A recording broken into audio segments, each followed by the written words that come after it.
So the thing that nobody thought was possible in the stock market is now happening right now. The market is simply going down. So in this video, I'm going to break down in a crystal clear way why the market's going down, when I think it's going to bottom, and some humongous, massive table pounder opportunities that we could potentially capitalize on right now and simply make a lot of money. Look, I get it. My account, it was $1.5 million just a few days ago. Now it's 1.469. There's volatility, but there's going to be opportunity to capitalize on too. So look, nobody should be surprised and nobody should be upset that when the market in the last year is up 22%, you shouldn't be surprised if we get a little bit of volatility. And that's even after this dip that we got right here where we're down about 7% from all-time highs. It shouldn't shock you that the market's going to get bouncy. The market's going to get a little bit volatile. We just made a really big move. It's justified, right? And if you look at a 5-year chart, let me remove these drawings right here. Like, check this out. The market went up to la la land up here, right? Like, it went up a lot. It's okay to pull back a little bit. So despite all that, the fear grid index is now at a level of 40. People are freaking out. They're panicking. We're still above the 125-day moving average, which could indicate the market still has room to go down. And then if we go look at the put-call ratio, what do we see most people doing right now? We see a lot of hedging out there in their portfolios. The higher this number goes right here, the higher the chart goes, the more the people are simply hedging their portfolios. But how does that usually pan out? We already talked about it in a previous video to this one. When people hedge their portfolios and run for the hills, that usually almost perfectly times the bottom. So there's not as much hedging here versus what it was on the Iran dip bottom, which was right here in the market.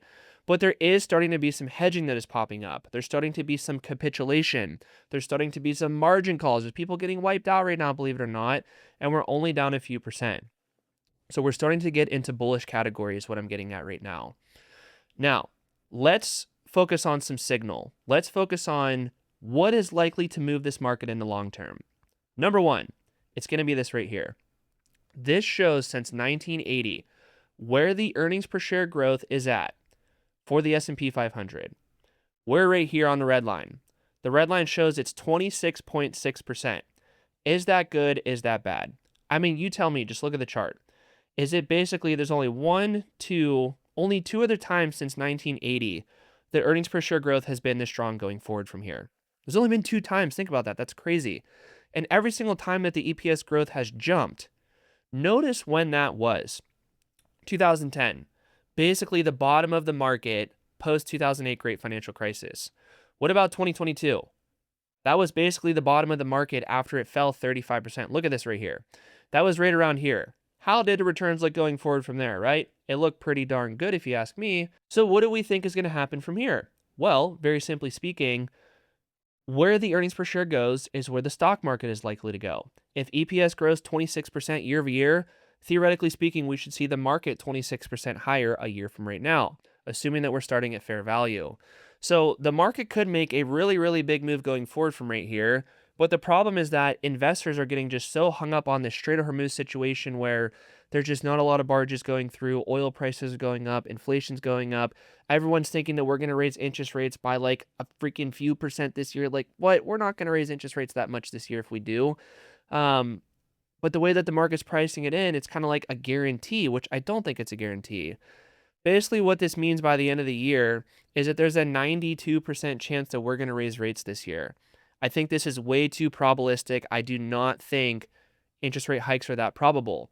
And the reason why you care about interest rate hikes is because if they raise rates, if the Fed raises rates, then the stock market's likely to fall. And that's literally exactly what happened right here where the market fell 35%. So I think the market's getting this volatility event a little bit wrong right now because I don't think we're going to hike rates. I think the oil situation is going to fizzle out with time. And the signal is that earnings per share growth is very, very strong right now. Now let's go take a look at if the market is a bubble. Because just saying that earnings per share growth is strong, that doesn't necessarily mean the market is a buy. Like you have to get a good company at a good price. So that company might be growing really fast, but you got to understand if you're getting it at a good price too. Because, I love my analogies. If this mouse right here is growing mouse business profits at 50% per year, which is really, really good, is this mouse worth $500,000 for you to buy it? Probably not, because it's just a computer mouse. Like it's worth $10, right? So you got to get it at a good price. So this right here gives us a gauge of where the stock market valuation is at versus the dot-com bubble crash. Take a look at this right here. For the IT sector, back in the dot-com crash, it was basically at like 55 for the PE ratio. Where do we see it at right now? It's at 21. So are we lower or higher than then? It's obviously a lot lower, right?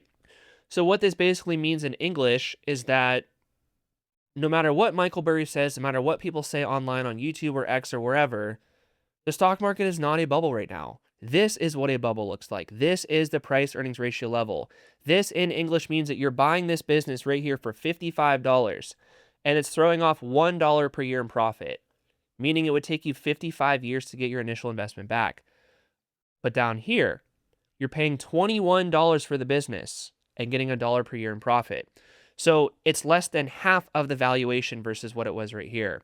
And it has been pulling back quite a bit because EPS is growing very fast. The market is falling at the same time. So the fundamental PE ratio is actually improving a little bit. Just one more place to double check this. This shows you the NASDAQ 100, the triple Q index essentially, what the forward price earnings ratio level is in the last 5 years. Right now we're at 22. What was it down here on the bottom of the market in 2022? It was basically 22. Sorry, a lot of 22s right there, but you get it. How did the future returns look forward going from that point right there in 2022? Well, let's take a look at what the NASDAQ did.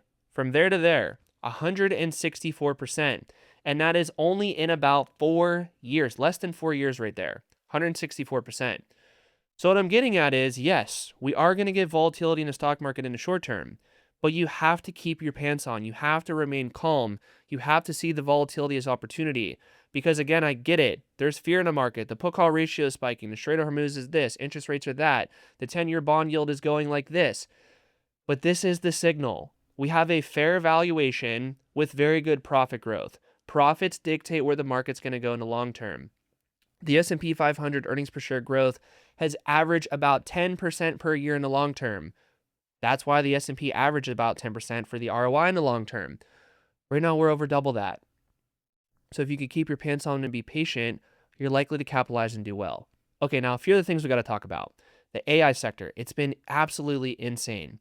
And I just want to give you a little example right here just to show you like nobody really knows what's going to happen, and that's why the market is just becoming so volatile, because one day AI is great, one day AI sucks, one day China's ahead of us, one day they're not, one day it's AMD, one day it's NVIDIA, one day it's Broadcom, one day it's Marvell, one day it's TSM, whatever. Let's look at Jensen Huang, who's the CEO of NVIDIA, and let's look at Elon Musk, who we know what Elon does. Elon is saying that in the future, AI is going to basically take everybody's jobs. It's going to be universal basic income and nobody's going to have a job. The government's basically just going to pay you a salary and AI is going to replace everybody. That's kind of like what Elon is saying is going to happen in the future, like this utopia. Jensen Huang, on the other hand, he is saying that AI is net going to create jobs and just make you more productive at your job. So we're getting two totally complete, 100% opposite outcomes for how this AI situation pans out. And the reason why that matters is because these are the two smartest people in the world, two of the most smartest people. One is saying all the way over here, one is saying all the way over here, and they're totally not agreeing with each other. But they're the smartest people in the world and they are very plugged into what's actually happening in the AI sector. So what I'm getting at is that the market is just confused of who is going to be right. If Elon is right, that means we're going to have mass layoffs. If Jensen Huang is correct, then maybe we're going to have a very booming labor market and a very booming economy going forward. So there's just so much change and so much dynamic stuff happening in the AI sector that it's hard to really know what's actually going to happen. That is why it's critical to allocate to great companies with a great moat at a good price. And we're going to go through it in just a second here on my stock sheet. But before we do that, the next big thing that we have to talk about is Google. Google just reported earnings and the earnings were very, very good. But the typical noob investor just looks at this and says, well, Brandon, the EPS is skyrocketing. The P ratio is 16 and the growth is really good. This is a generational buying opportunity. But here's the thing that not many people understand. And I know that you might think that this is minutia, but it is not. These are fine details that actually matter. Google's earnings per share spike right here is not really because Google business itself is doing that much better. Like Google is doing good.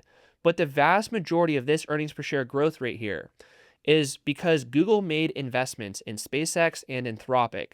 Those investments are paying off. Those share prices and those private investment valuations are skyrocketing. So when Google made those investments, They're realizing those profits right now in a way.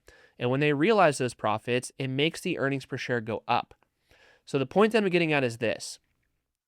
Google is not just like buying Google. Amazon is not just like buying Amazon. AMZN, look at this. You're going to see Amazon's EPS go up a lot. They are making private investments in companies that are appreciating a lot. And as long as Anthropic and SpaceX and other companies continue to go up, the earnings per share is still going to continue to look good for Amazon and Google. But guess what? If we look up SPCX right here, what is the share price doing?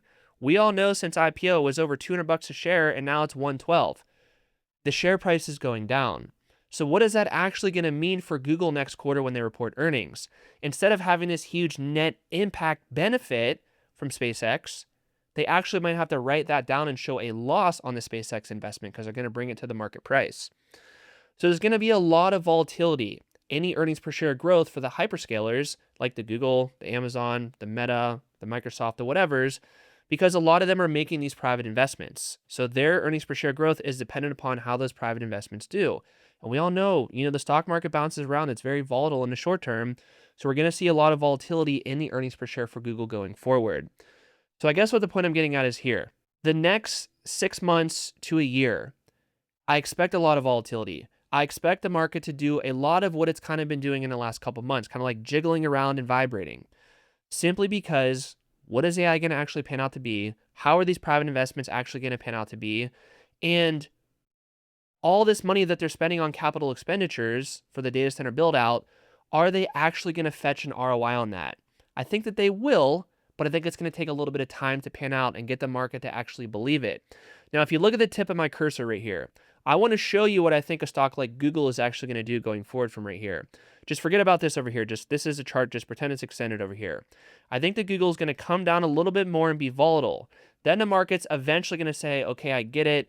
The capital expenditures are starting to slow down a little bit based on like total revenue versus capital expenditures. So it's like slowing down on a percentage basis.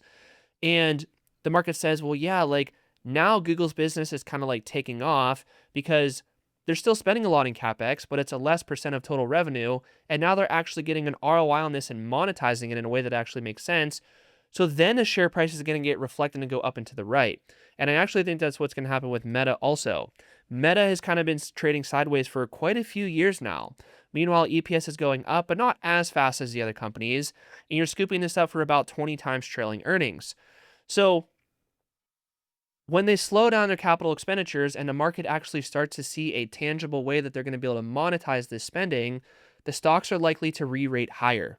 So that's why I was saying at the beginning of this video, like, I get it, there's volatility and you don't want to see it, but this is just the world that we live in. There's a lot to think about. There's all the things that I talked about here to factor into the market, and the market's just always being pulled in this left, right motion, like up, down, up, down, up, down, and it's just hard to really get the market to have good footing. But as time goes by, this is the signal in the market. The EPS is going up and to the right, and as its EPS continues and goes up and to the right, even though some of this EPS might be fake because of these, re-rating these private investments higher for the hyperscalers, like I just said, the EPS growth despite that is still very, very strong. So yes, we are going to get volatility going forward, but that volatility is very likely to be humongous opportunity. I get it, you don't want to see it. I get it, you don't want to worry about the put call ratio, the fear good index, the Schroeder Hormuz, the interest rates, the 10-year bond yield, all this stuff. But this is really like the main stuff that matters in the market right now. There's a lot of opportunities. There's a lot of things that you could potentially capitalize on. And let's just go take a quick little glance over here at my stock sheet. Like, I think that Nvidia is cheap. I think that the NASDAQ is below fair value. This percent of IV thing right here just shows you, like, if it's 100%, it's at fair value. Right here, for example, Microsoft is basically 12% undervalued. Google right here is potentially 40% undervalued, but it's a little bit more complicated because of what I said with the private investments and stuff like that. But there's a lot more deals that are starting to pop up right now. There's more opportunities starting to pop up. So I think NVIDIA is a deal. I think that TSM is now on sale, the company that controls 90% of the data center build out. The S&P and NASDAQ, like I said, basically fair value. Micron is okay. Meta's okay. Google, Microsoft, Chase Bank, Broadcom is now basically at fair value. Amazon, geez, that's a behemoth I would love to invest in. It's getting closer to fair value and I'm being patient and we're almost there. Salesforce, Oracle, SoFi, like there's a lot of things that are starting to pop up right now. And if you just simply keep your pants on and keep your emotions and ratios in check, you'll be able to capitalize on this stuff. So don't focus on these things down here where the odds aren't stacked in your favor. You want to allocate to the cream of the crop and simply be patient and hold your portfolio for the long term, and you are likely to be rewarded. Now, again, looking at my account right here, I'm refreshing. This is when I'm recording a video. I'm going to post it right after I record this here. Like, my account has been experiencing volatility. There's no debate about that. But volatility is opportunity. I understand what's going on at the high level, macro level, kind of like the things we talked about now. And I use that information to capitalize on great companies at good prices and only do long duration stock options in a way that makes sense. I don't know what the market's going to do next week or next month, but I do feel very, very confident that the setup that we're at right now, if you just be patient and give it time for your thesis to play out, allocating to good companies at good prices when the overall macro thesis looks okay, you're likely to be rewarded. So yeah, that's really all you got to do. Focus on the signal, eliminate the noise, become a long-term investor. That is where the big money is at. 95% of people are not going to beat the S&P 500 in the long term because you're doing stupid strategies, stupid strikes, stupid expiration dates, stupid companies at bad prices. All you got to do is buy good companies for less than what they're worth, be patient, do options in a way that makes sense, and simply move on with your life. That's the video. Hope you got value. Like, subscribe, hype, drop a comment. Let me know what you think. If you want to learn my investing system, 10-day stocks and options transformational training, click the link below for it. It will genuinely change your life. You get the course access, Discord access, stock sheet access, access to me in real time to ask your questions. It will blow you away. But if you don't want to do it just yet, I get it. Go watch this video right here. It'll teach you a little bit more about my investing system. I'll see you there.